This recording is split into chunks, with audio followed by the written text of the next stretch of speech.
Welcome to IBTV. Chevireddy Bhaskar Reddy liquor స్కామ్లో arrest అయిన ఘటనపై టీడీపీ మహిళా నేత పులివర్తి సుధారెడ్డి తీవ్రంగా స్పందించారు.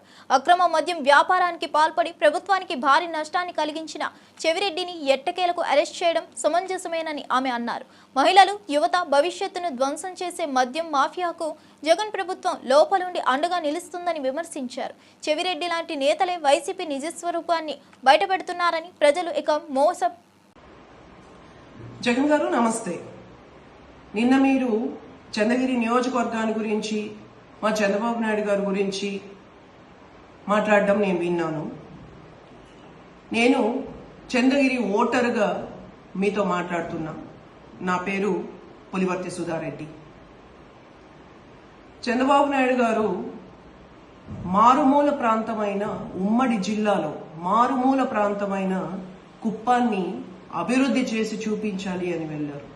ఎప్పుడు కూడా అభివృద్ధి అని, ఛాలెంజెస్ అని, టెక్నాలజీ అని వెళ్తూ ఉంటారు.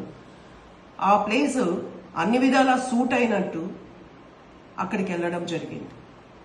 చంద్రగిరిని ఎప్పుడు వదులుకోలేదు. చంద్రగిరి ఎప్పుడు చంద్రబాబు నాయుడు గారు అడ్డానే. ఇక అక్రమ కేసు అన్నారు. మా పెద్ద ఆయన అక్రమం కేసు పెట్టాలి అంటే సంవత్సరం రోజులు ఎదురు చూడమల్లా. రూలింగ్ ఉంది కదా, ఏమవుతుంది? అక్రమంగా పెట్టాలి అంటే మరుసటి రోజే పెట్టేయచ్చు. చేయలేదే. నిదానంగా, నిలకడగా సాక్ష్యాలు చూసుకుని వెళ్తూ ఉన్నారు. నాకు తెలిసి ఈ లిక్కర్ స్కామ్ చాలా పెద్దది. ఇది ఈ రోజు రాలేదు. ఈ కేసు ఎప్పటి నుంచో వచ్చింది. కానీ ఏ 38గా